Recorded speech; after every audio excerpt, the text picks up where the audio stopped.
There is an object sitting in the British Museum right now that shouldn't exist. To the naked eye, it looks like a beautiful but standard Roman chalice. It depicts the death of a mythical king. It is 1600 years old. But if you shine a light on it, something impossible happens. When lit from the front, the glass is opaque and green, like jade.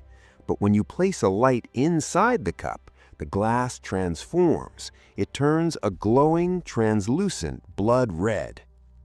For decades, scientists thought this was just a trick of the glass, a happy accident. But in 1990, they placed a fragment of this cup under an electronic microscope, and what they found shattered our understanding of history. The Romans didn't just know how to make glass, they knew how to manipulate matter at an atomic level. This is the story of the Lycurgus Cup, the ancient artifact that proves Rome possessed nanotechnology. Let's go back to the 1950s. The cup had just been acquired by the British Museum. Experts were baffled. They had seen dichroic glass that changes color, before, but never like this. Usually, ancient glass changes color because of impurities, dirt, oil, accidents. But the Lycurgus Cup was perfect. The color shift was consistent across the entire chalice. Chemists analyzed it. They found no dye. They found no paint. They found no chemical coating. So how was the glass changing color? For 30 years, the cup sat in a display case, mocking modern science. It was a black box artifact. We knew what it did, but we had no idea how they did it. It wasn't until we invented the transmission electron microscope, technology capable of seeing things 1,000 times smaller than a human hair, that we finally looked closer. Here is where it gets crazy.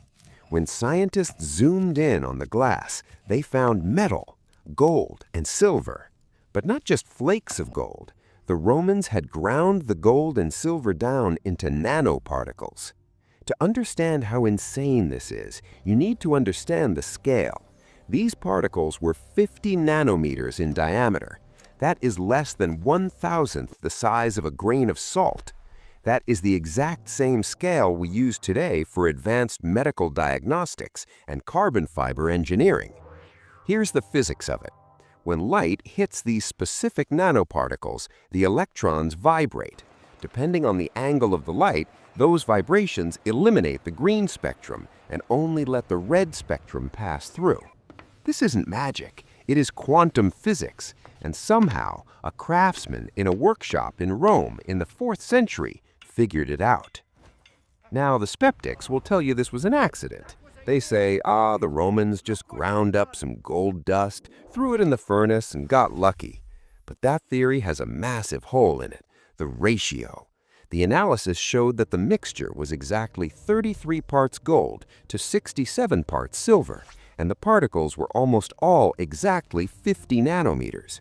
If you change that size even slightly, the color shift fails. If you change the ratio of gold to silver, the color shift fails. You cannot get that level of precision by accident. You can get lucky once. You cannot get lucky 33 million times at a molecular level. This implies that the Romans had a specific tool or a specific chemical process to grind metal down to the atomic scale.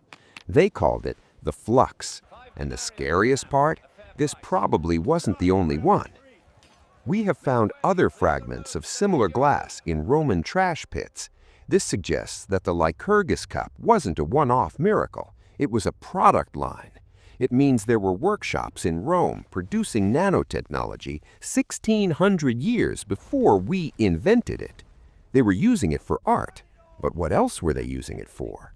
Did they use silver nanoparticles for medicine? We do that today to kill bacteria. Did they use gold for conduction? We will never know, because when Rome fell, the workshops were destroyed, the masters died, and the recipe for the flux was lost. We spent the next 1,000 years in the Dark Ages, drinking out of wooden bowls, while the technology to bend light itself lay buried in the dirt. Rediscovering the past. The Lycurgus Cup forces us to ask a humble question. Are we really the most advanced civilization to walk this earth? Or are we just rediscovering things that were known long ago? If you want to uncover more lost technologies that history forgot, make sure to hit that subscribe button. The past is more advanced than you think. I'll see